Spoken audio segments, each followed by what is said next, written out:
Hello everyone. तो हम start करने जा रहे हैं वीक 3। तो वीक 3 में अब हम देखेंगे न्यूमेरिकल डेटा के बारे में, ठीक है। वीक 1 एंड वीक 2 में हमने कैटेगरिकल डेटा और वीक 1 में समझा था कि क्या-क्या लाइक स्टैटिस्टिक्स क्या होती है, सैंपल पॉपुलेशन एंड ऑल क्या होते हैं। तो हम एक बार रिव्यू करेंगे कि वीक 1 में हमने क्या-क्या पढ़ा था, वीक 2 में क्या-क्या पढ़ा था, ठीक है। तो वीक 1 में हमने देखा था कि स्टैटिस्टिक्स क्या होता है, डेफिनेशन ऑफ स्टैटिस्टिक्स। स्टैटिस्टिक्स के 2 ब्रांचेस थे, डिस्क्रिप्टिव स्टैटिस्टिक्स और इन्फ्रेंशियल स्टैटिस्टिक्स। उसके बाद इन्फ्रेंशियल स्टैटिस्टिक्स के लिए हमें सैंपल को समझने की ज़रूरत थी। तो हमने फिर देखा कि सैंपल और पॉपुलेशन क्या होता है। फिर सैंपल पॉपुलेशन के बीच में डिफरेंस क्या होता है। उसके बाद हमने ये समझा था कि हम डेटा को कलेक्ट कैसे करते हैं, मतलब जो डेटा सेट होता है। हमने मेथड्स पे ध्यान नहीं दिया था, क्या मेथड है, मतलब आफ्टर डेटा कलेक्शन जो हमारे पास डेटा सेट आया था, उसमें हमने ये समझा था कि वेरिएबल्स क्या होते हैं, केसेस क्या होते हैं, ये सारी चीज़ें हमने समझने की कोशिश करी थी उस पर्टिकुलर एक डेटा सेट में। फिर हमने देखा था कि types of data, so types of data broadly हमने देखा था कि 2 टाइप्स के होते हैं, कैटेगरिकल और न्यूमेरिकल। उसके बाद हमने ये समझा था कि क्रॉस सेक्शनल डेटा और टाइम सीरीज डेटा में डिफरेंस क्या होता है। फिर टाइम सीरीज डेटा और क्रॉस सेक्शनल डेटा के डिफरेंस को समझने के बाद हम मूव ऑन किए थे स्केल्स ऑफ मेजरमेंट्स। तो अंडर स्केल्स ऑफ मेजरमेंट हमने ये देखा था कि नॉमिनल स्केल्स ऑफ मेजरमेंट क्या होता है, ऑर्डिनल स्केल क्या होता है, इंटरवल क्या होता है, रेशियो स्केल्स ऑफ मेजरमेंट क्या होता है। ये था वीक 1 के लिए। फिर हमने वीक 2 में मूव करा था, जो कि हमने देखा था कि अ, हमने डिस्क्राइब किया था कैटेगरिकल डेटा को। तो कैटेगरिकल डेटा को डिस्क्राइब करने के लिए पहले हमने देखा था कि उसकी फ्रीक्वेंसी टेबल हम कैसे बना सकते हैं। फिर फ्रीक्वेंसी टेबल बनाने के बाद हमने ये देखा था कि रिलेटिव फ्रीक्वेंसी क्या होती है एक पर्टिकुलर कैटेगरी के लिए। सपोज मेरे पास A B C D 4 category है। ए 2 टाइम्स आ रहा है, बी 3 टाइम्स आ रहा है, सी 4 टाइम्स आ रहा है, डी 5 टाइम्स आ रहा है। तो टोटल फ्रीक्वेंसीज यहाँ पे हो जाएंगी 5 + 4 और 5 4 9 3 12 प्लस 2 सो 14। तो हमने रिलेटिव फ्रीक्वेंसी निकाला। तो रिलेटिव फ्रीक्वेंसी कैटेगरी ए के लिए क्या हो जाएगा, 2/14, 3/14, 4/14, 5/14, ठीक है। तो ये सारी चीज़ें हमने देखी थी कैटेगरिकल डेटा के लिए।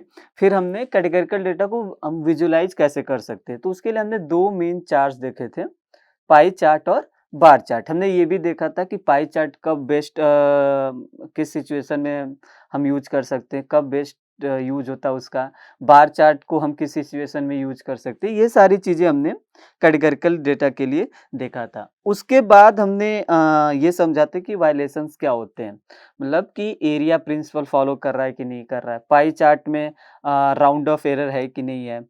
सिमिलरली हमने बार चार्ट में देखा था कि डेकोरेटेड बार ग्राफ वगैरह होते हैं। ये सारी चीज़ें हमने समझने की कोशिश करी थी।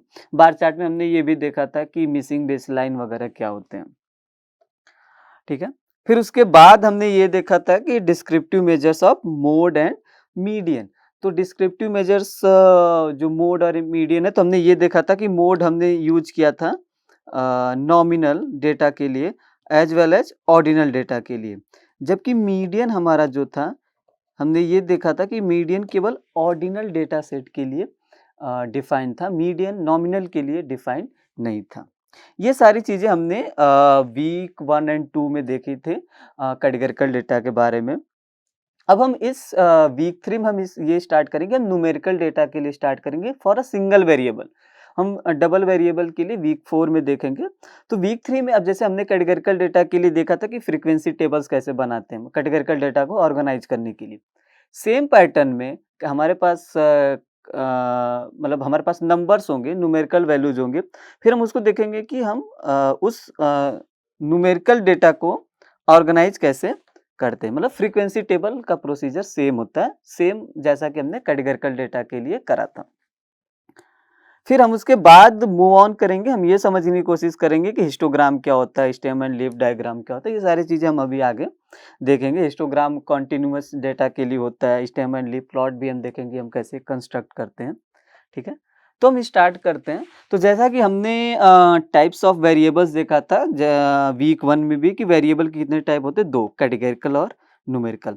अंडर न्यूमेरिकल 2 तरह के होते हैं ब्रॉडली, डिस्क्रीट और कॉन्टिन्यूअस। तो जैसा नेम यहाँ पे दिखा रहा है, डिस्क्रीट का मतलब जो चीज़ हम काउंट कर सकते हैं। जैसे मैंने कहा कि number of students in a class, okay. मैंने अगर कहा number of students in a class, तो ये क्या है, मैं ये काउंट कर सकता हूँ, right. It's kind of discrete data है, मतलब मैं इसको काउंट कर सकता हूँ। लेट्स से मैंने हो सकता है 10 स्टूडेंट्स हैं, 12 स्टूडेंट्स हैं, 30 स्टूडेंट्स, ये सारे क्या डिस्क्रीट वैल्यूज हैं, हम इसको काउंट कर सकते हैं आसानी से। कॉन्टिन्यूअस क्या है कि जैसे जो चीज़ें कंटिन्यूअसली अकर हो रही हों, मतलब हम अभी इसका डेफिनेशन आगे देखेंगे।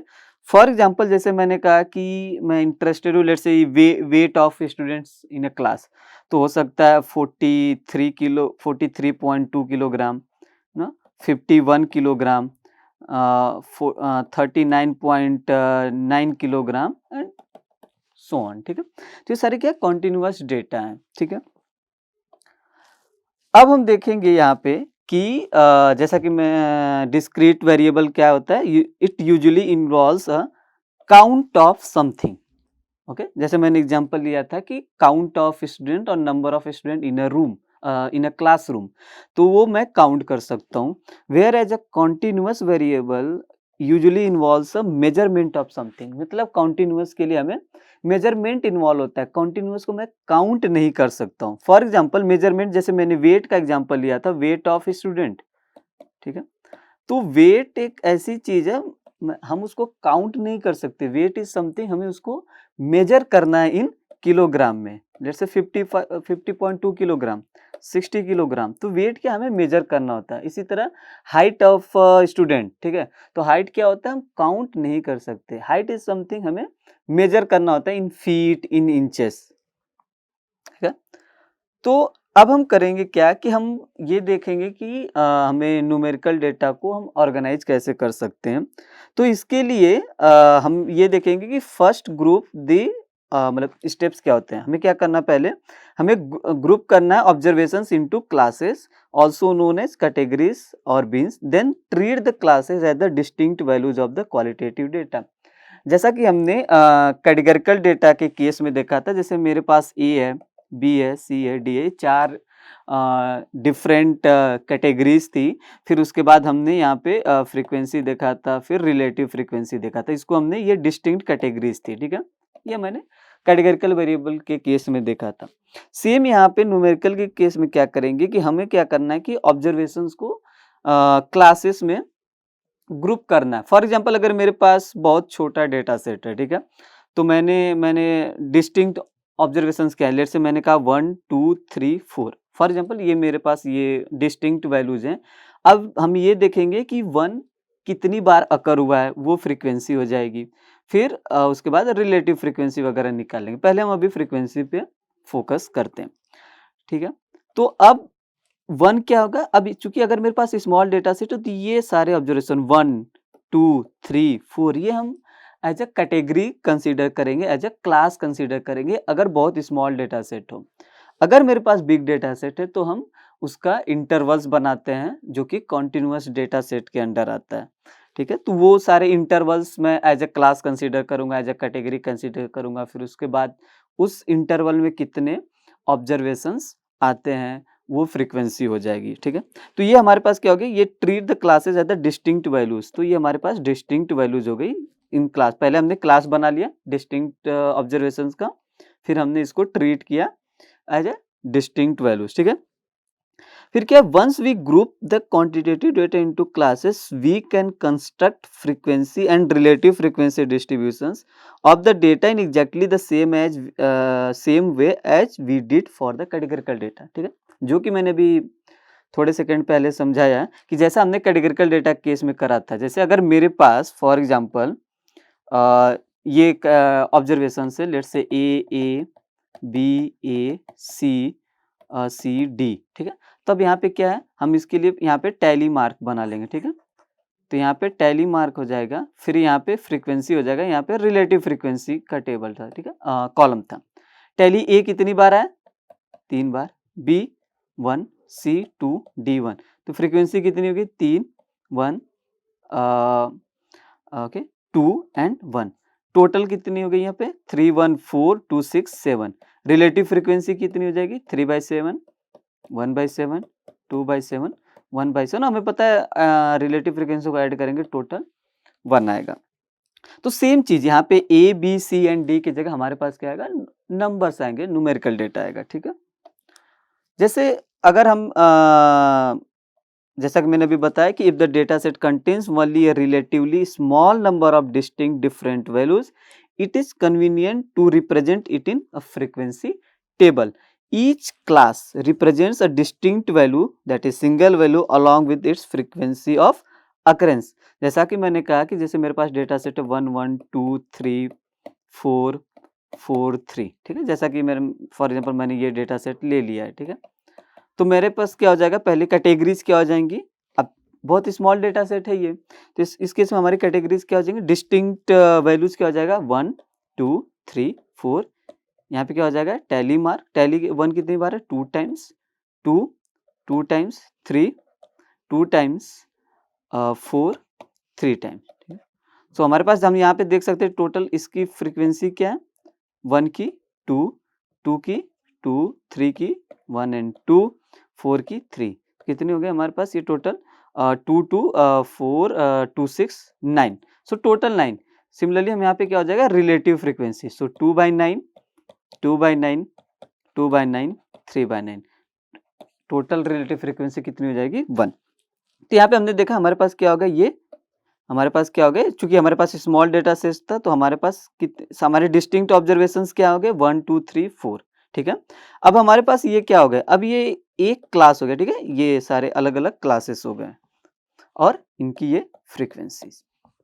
तो ऐसे अगर मेरे पास स्मॉल डेटा सेट है तो मैं ऐसे फ्रीक्वेंसी टेबल बना सकता हूँ, मतलब एक ऑर्गेनाइज कर सकता हूँ उस न्यूमेरिकल डेटा सेट को, जैसा कि हमने कैटेगरिकल डेटा सेट के लिए करा था। अब यहाँ पे हम देख सकते हैं कि ये हमारे पास अगर ऑब्जर्वेशंस है तो सपोज मेरे पास एक डेटा सेट है जो कि रिपोर्ट्स करता है the number of people in a house hold, मतलब एक हाउस होल्ड में कितने लोग हैं, तो एक हाउस होल्ड में 2 लोग हैं, 1 लोग है, 3 लोग हैं, ऐसे। तो इसी तरह ये डेटा क्या रिप्रेजेंट करता है, I mean this data is the response from 15 individuals. तो यहाँ पे हम देख सकते हैं 1 2 3 4 5 6 7 8 9 10 11 12 13 14 15, ठीक है। तो अब हमारे पास डिस्टिंक्ट वैल्यूज क्या क्या क्या है यहाँ पे 1 2 3 4 5, ठीक है। ये हमारे बेसिकली क्या हो गए क्लासेस हो गए, ठीक है। हम यहाँ पे स्मॉल डेटा सेट है डिस्टिंक्ट वैल्यू को हम एज ए क्लासेस कंसीडर कर लेंगे। अब टैली मार्क बना तो 1 कितनी टाइम्स है 1 2, ठीक है। तो यहाँ पे 1 कितनी बार आया है, ओके, हम ऐसे भी बना सकते हैं या फिर यहाँ पहली ऑब्जर्वेशन क्या है 2, ठीक है, फिर दूसरा 1 then 3 then 4 then 5 again 2 again 3 3 3 3 3 3 then 4 4 then 1 then 2 then 3 then 4, ठीक है। तो यहाँ पे हम देख सकते हैं कितनी ये फ्रीक्वेंसी 2 3 5 4 1, अगर हम टोटल करें तो 2 3 5 5 10 14 एंड 15, ठीक है। अब रिलेटिव फ्रीक्वेंसी क्या हो जाएगी यहाँ पे 2/15 3/15 5/15 4/15 1/15, ठीक है। टोटल अगर हम ऐड करेंगे तो यहाँ पे 1 होगा। तो ये हो गया frequency distribution for my numerical data set, ठीक है। अब हम इसको समझने की कोशिश करेंगे ग्राफिकली, ठीक है, मतलब इसको मैं विजुलाइज कैसे कर सकता हूँ। सपोज हमारा क्या हो गया वाई एक्सिस जो कि हमारा काउंट दिखाएगा मतलब फ्रीक्वेंसी, और ये हो गई अपनी एक्स एक्सिस जो कि हमारा ओरिजिनल डेटा में डिस्टिंक्ट है, डिस्टिंक्ट वैल्यूज। तो यहाँ पे 1 2 3 4 5 6, यहाँ पे 1 2 3 4 5। तो हम यहाँ पे देख सकते हैं 1 के लिए कितनी फ्रीक्वेंसी है 2, तो इसके लिए बार यहाँ तक जाएगा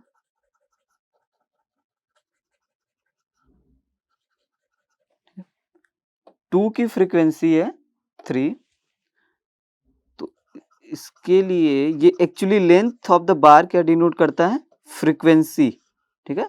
दैट पर्टिकुलर कैटेगरी, उस पर्टिकुलर कैटेगरी के लिए हमें फ्रीक्वेंसी दिखाता है। देन 5 4 1, तो 3 के लिए क्या हो गया 5, तो इसकी लेंथ कहाँ तक हो जाएगी 5 तक, आप यहाँ पे देख सकते हैं ये 5 तक है, ठीक है 5, फिर 4 की फ्रीक्वेंसी कितनी 4 और 1, ठीक है, तो ये 4 तक जाएगा और ये 1 तक हो जाएगा। तो ये हमें क्या मिल गया? बार चार्ट यहाँ पे मिल गया हर एक डिस्टिंक्ट कैटेगरी के लिए, ठीक है। तो जैसा कि हमने कैटेगरिकल डेटा सेट के केस में देखा था, अगर हमारे पास कैटेगरीज होती तो ये a B c and d होता, बट हमारे पास नंबर्स, तो हमने नंबर्स रखा है। यहाँ पे हमने ऑर्डर भी प्रिजर्व करा, जैसे 1 2 3 4 एंड 5। तो जैसा कि हमने देखा था कि अगर ऑर्डिनल डेटा सेट है हमारे पास, तो ये अच्छी बात होती है कि हम ऑर्डर को लाइक ध्यान में रख के बार चार्ट बनाते हैं। अब हम समझने की कोशिश करें, अभी तक हमने देखा था सिंगल डेटा सेट के लिए, मैं अगर मेरे पास बहुत स्मॉल डेटा सेट हो और तो हमने एक-एक वैल्यू को क्या कंसीडर किया था, डिस्टिंक्ट वैल्यू को, वो मेरे लिए पर्टिकुलर क्लास हो गई थी अब और पर्टिकुलर कैटेगरी हो गई थी। अब हम जब मेरे पास अगर कंटीन्यूअस डेटा है, जैसे मेरे पास एक मतलब डिस्टिंक्ट वैल्यूज़ की पूरी एक एरे है, मतलब एक बहुत बड़ा एरे, मतलब मेरे पास ज़्यादा नंबर ऑफ ऑब्जर्वेशंस है। लेट्स से अगर मैं कहूँ कि मेरे पास ना 65 और अराउंड 80 ऑब्जर्वेशन, डिस्टिंक्ट ऑब्जर्वेशंस का मेरे पास एरे है। उस केस में अगर मैं सिंगल वैल्यू वाला बार चार्ट और फ्रीक्वेंसी डिस्ट्रीब्यूशन बनाऊँगा तो बहुत ज़्यादा ना मिक्सअप वगैरह हो जाएगा, वो एक अच्छी चीज़ नहीं है। तो इस केस में हम क्या करेंगे, जब मेरे पास लार्ज नंबर ऑफ ऑब्जर्वेशंस है, कंटीन्यूअस डेटा है, तो मैं क्या करूँगा कि इसके लिए हमें क्लासेस, जो हमारे पास क्लासेस बनाते हैं, जैसे कि हमने डिस्क्रीट के केस में देखा था, ये हमारे पास पहला क्लास है, दूसरा क्लास है, तीसरा क्लास है, चौथा क्लास है, पाँचवा क्लास है। कंटीन्यूअस डेटा के केस में हम ये करेंगे कि हम इंटरवल बनाते हैं, ठीक है? उस इंटरवल को बनाने के लिए फिर हम देखेंगे कि उस इंटरवल में कितने ऑब्जर्वेशंस आ रहे हैं पर्टिकुलर उस पर्टिकुलर इंटरवल में, ठीक है? बट उसके लिए वो हमें बनाने के लिए हमें कुछ चीज़ों को ध्यान रखने की ज़रूरत होती है, वो क्या है? पहली चीज़ कि नंबर ऑफ क्लासेस, ठीक है? मतलब हमें कितनी क्लासेस बनानी है, 10, 20, 50, मतलब वो हमें देखना है। तो उसके लिए एक रूल ऑफ थंब ये है कि 5 टू 20 क्लासेस बनाते हैं, अदरवाइज़ जो बहुत ज़्यादा क्लासेस, अगर मैं छोटे-छोटे बीन्स का काफ़ी ज़्यादा क्लासेस बना दूँ, वो बहुत मिक्स अप हो जाएगा, मतलब बहुत क्लटर टाइप हो जाएगा, ठीक है? बट ये appropriate number is actually subjective choice होता है, मतलब कि कोई 10 सेलेक्ट करता है, कोई 15 क्लासेस बनाता है, बट रूल ऑफ थंब ये कहता है कि वो क्लासेस कितनी होनी चाहिए, 5 टू 20 क्लासेस के बीच में होनी चाहिए, ठीक है?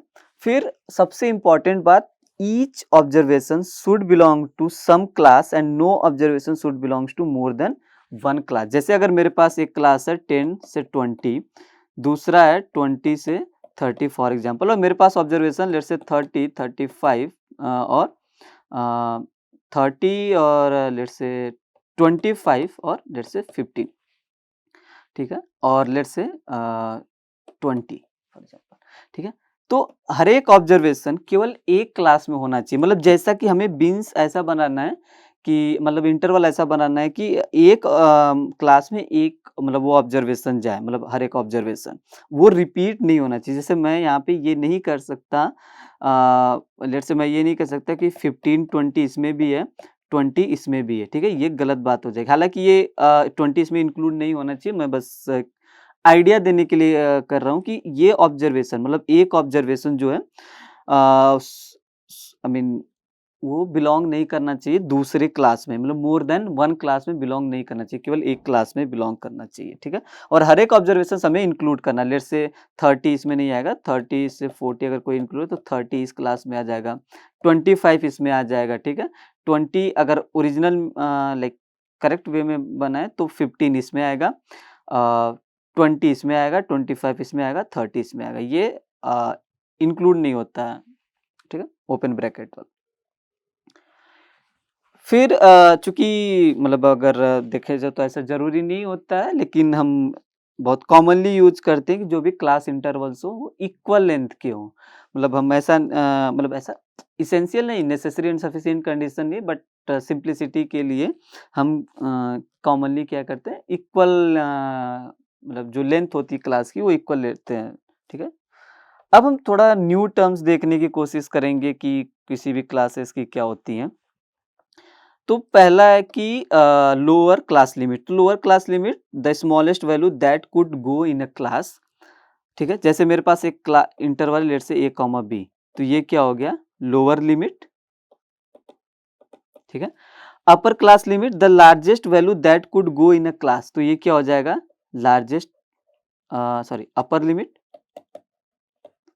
ठीक है, ये मतलब एक लार्जेस्ट वैल्यू जो इस क्लास इंटरवल में होगा। ए क्या है, स्मॉलेस्ट वैल्यू जो इस क्लास इंटरवल में होगा।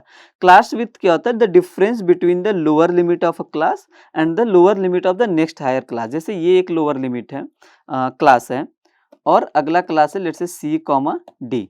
तो क्लास विड्थ क्या हो जाएगा, lower limit of a class and the lower limit of the next higher class. इस क्लास का लोअर लिमिट क्या है, सी। तो क्लास विड्थ क्या हो जाएगा, c minus a. For example जैसे मेरे पास 10 20 है और 20 30 है, तो क्लास विड्थ क्या हो जाएगा, 20 माइनस 10। ओके। फिर उसके बाद आता है क्लास मार्क। क्लास मार्क क्या था, the average of the two class limits of a class. तो इस क्लास लिमिट्स का क्लास मार्क क्या हो जाएगा, 10 प्लस 20 डिवाइड बाई 2। ठीक है, average of the class limits, two class limits means upper class limit and lower class limit का average अगर हम ले लेंगे तो हो जाएगा।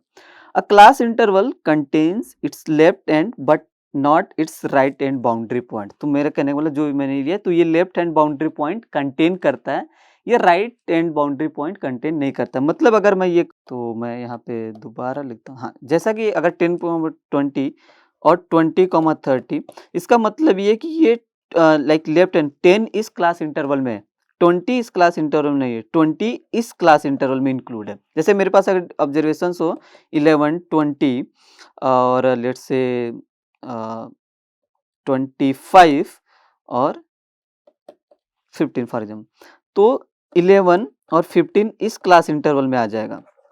ठीक है, इस क्लास इंटरवल में 20 नहीं आ सकता क्योंकि हम राइट हैंड बाउंड्री पॉइंट को नहीं ले रहे हैं। 20 इस क्लास इंटरवल में आएगा, 25 इस क्लास इंटरवल में आएगा। ओके। अब हम एग्जाम्पल देखते हैं कि अब जैसे मेरे पास ये 50 स्टूडेंट्स का डेटा सेट है। अब मेरे पास डिस्टिंक्ट वैल्यूज कई सारी है। ठीक है, अगर मैं बनाऊंगा तो काफ़ी मिक्सअप फ्रीक्वेंसी टेबल बनेगा। तो इस केस में मैंने क्या किया कि क्लास इंटरवल ले लिया, 30 to 40, 40 to 50, 50 to 60, 60 to 70, 70 to 80, 80 to 90, 90 तक। इसलिए 90 आई थिंक इसमें हम देख सकते हैं कि 90 मैक्सिमम है, 90 के ऊपर कोई मार्क्स नहीं है। और हर क्लास इंटरवल जो है, क्लास की लेंथ क्या है, सेम है, 10 है, लाइक डिफरेंस 30 टू 40 का 10 है। अब हम करेंगे क्या, जैसे एज यूजुअल हम करते हैं सिंगल वेरिएबल के, सिंगल वैल्यू के केस में, डिस्क्रीट के केस में हमने टैली मार्क बनाया। तो 68 किस में आएगा, 68 इस इस क्लास इंटरवल में आएगा। 79 किस में आएगा, इसमें आएगा। 38 किस में आएगा, इसमें आएगा। 68 किस में आएगा, फिर इसमें आएगा। 35 इसमें आएगा। 70 इसमें नहीं आएगा क्योंकि राइट हम नहीं लेते। ठीक है, राइट मोस्ट नहीं लेते, मतलब मेरा मत इसका मतलब है 60 70। ठीक है, 70 इसमें इंक्लूड नहीं, 70 इस इंटरवल में इंक्लूड है। तो इस 70 के लिए हम यहाँ पे टैली मार्क बनाए। सिमिलरली 61, तो 61 इसमें आ जाएगा। 47 47 इसमें आ जाएगा। तो इस तरह से अगर हम बनाएंगे फ्रीक्वेंसी टेबल हर एक ऑब्जर्वेशंस को लेके, तो हमारे पास ये फ्रीक्वेंसी टेबल आएगा। 30 टू 40 में हम देख सकते हैं कितने, 3 ऑब्जर्वेशंस। कौन से, 38, फिर 39 और एक और हमारे पास होना चाहिए 35। ठीक है, सिमिलरली 80 टू 90 में हम देख सकते हैं कि 2 ऑब्जर्वेशंस आएंगे। तो 80 टू 90 के बीच में क्या आ जाएगा, 86 आ जाएगा और यहाँ पे 80 आ जाएगा। तो इसी तरह हम बाकी सारे क्लास इंटरवल्स के फ्रीक्वेंसीज को वेरीफाई कर सकते हैं। और टोटल कितना है, 50। ये 50 क्या है, addition of all this frequencies. ठीक है, फिर हमारे पास एक कॉलम है relative frequency, as usual definition. ये क्या है, 3/15 है, सॉरी 50 है, 6/50 है, 18/50 की वैल्यू है up to 2/50 and addition of all relative frequencies हमें पता कितना होता है 1 के बराबर होता है। ठीक है, तो अभी तक हम देखेंगे कि समराइज करेंगे कि हमने क्या क्या सीखा है। तो हमने देखा कि frequency table for discrete single value data, हम उस केस में हमारे पास, चूंकि उस केस में हमारे पास स्मॉल डेटा सेट होते हैं, तो उस केस में हमारे पास जितने डिस्टिंक्ट वैल्यूज होते हैं, लेट्स से 1 2 3 4, इसके लिए हम टेलीमार फ्रीक्वेंसी और रिलेटिव फ्रीक्वेंसी बना लेते हैं।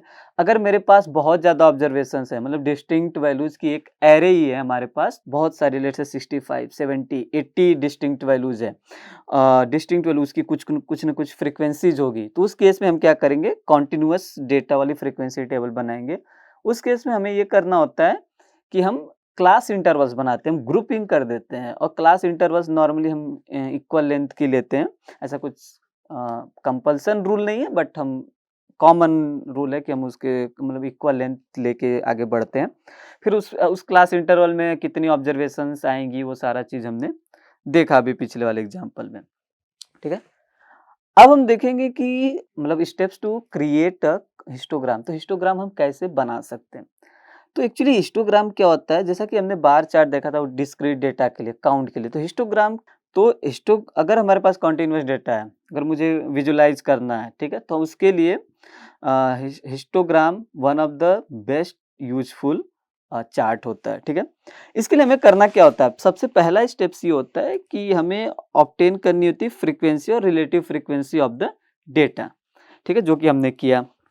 यहाँ पे हम देख सकते हैं कि हमने फ्रीक्वेंसी और रिलेटिव फ्रीक्वेंसी निकाला है, फ्रीक्वेंसी और रिलेटिव फ्रीक्वेंसी कुछ भी। फिर उसके बाद हम करते हैं मतलब एक हॉरिजॉन्टल एक्सिस ड्रॉ करेंगे on which to place the classes and vertical axis on which to display the frequencies. ठीक है, तो जैसा कि अब हम आगे देखते हैं, जैसे अब हमारे पास ये क्या हो गया, फ्रीक्वेंसी डिस्ट्रीब्यूशन टेबल आ गया। फिर हमारे पास एक्स एक्सिस पे क्या होगा, हॉरिजॉन्टल एक्सिस पे हमें क्या क्लासेस को प्लेस करना है। हमारे पास क्लासेस आ गई 30 to 40, 50 to 60, 70 to 80, ठीक है, 90 to 100, मतलब 90 to 100 नहीं है, बट यहाँ पे 80 to 90, इसी तरह 60 to 70 सारे हमारे पास क्लासेस आ गई। फिर क्या है कि वर्टिकल एक्सिस में, मतलब वाई एक्सिस पे हमें क्या दिखाना होता है, फ्रीक्वेंसीज दिखानी होती है। तो वाई एक्सिस पे क्या होगी, फ्रीक्वेंसीज ऑफ ईच क्लासेस। ठीक है, ये क्या हमारी सारी फ्रीक्वेंसीज हैं। फिर हमें क्या, for each class construct a vertical bar whose height equals the frequency और relative frequency of that class. मतलब हर एक क्लास के लिए हमें बार बना, जैसे यहाँ पे 30 to 40 के लिए क्या है, 3 है। ठीक है, तो 30 to 40 के लिए हमारे पास 3 हो गया, 40 to 50 के लिए 6। तो जो लेंथ ऑफ द बार होनी चाहिए फ्रीक्वेंसी के इक्वल होनी चाहिए, 50 to 60 के लिए 18, तो 50 to 60 के लिए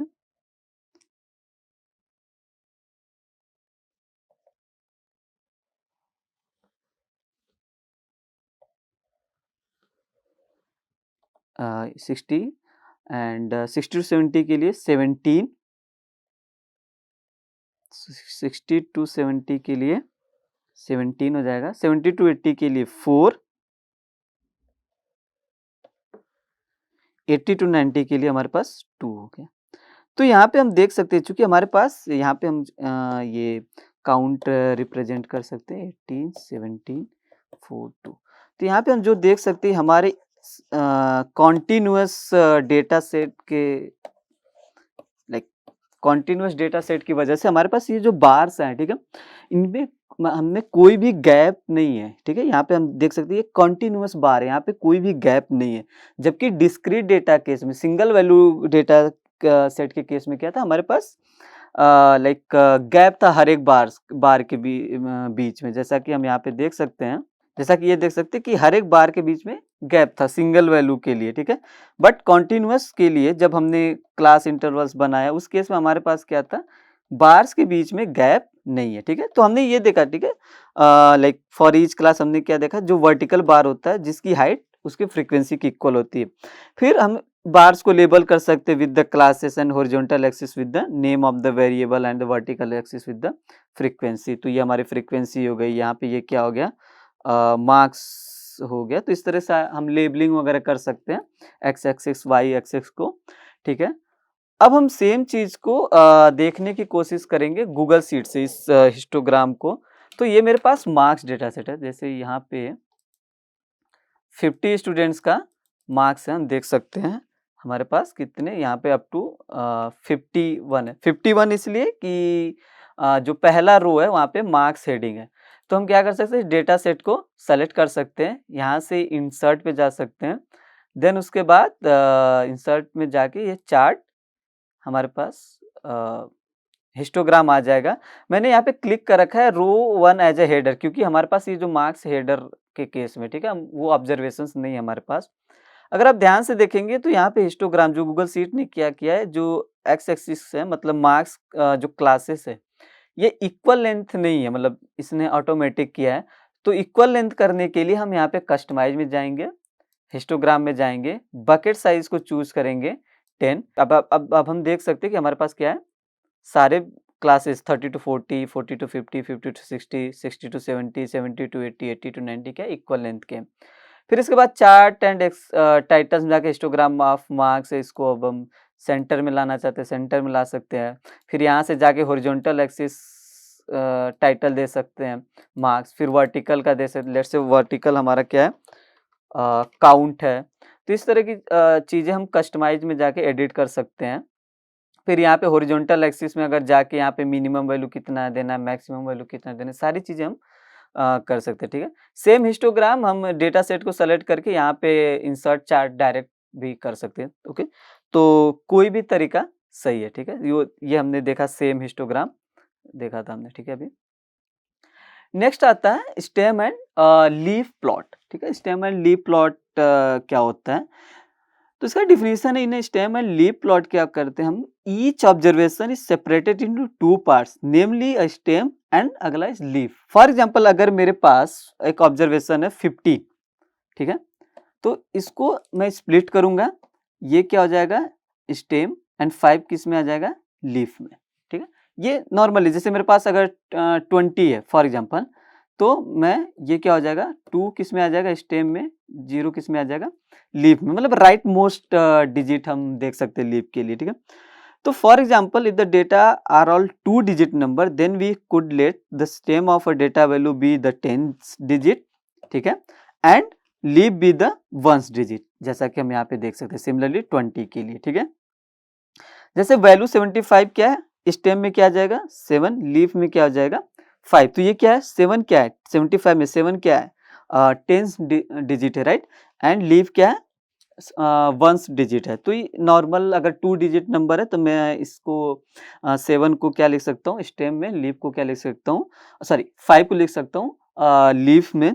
अगर 3 डिजिट नंबर है तो अकॉर्डिंगली हमें की प्रोवाइडेड होती है, मतलब हमें डेटा को कैसे स्प्लिट करना है, बट फॉर 2 डेटा से 2 डिजिट के लिए हम यहाँ पे समझने की कोशिश करेंगे।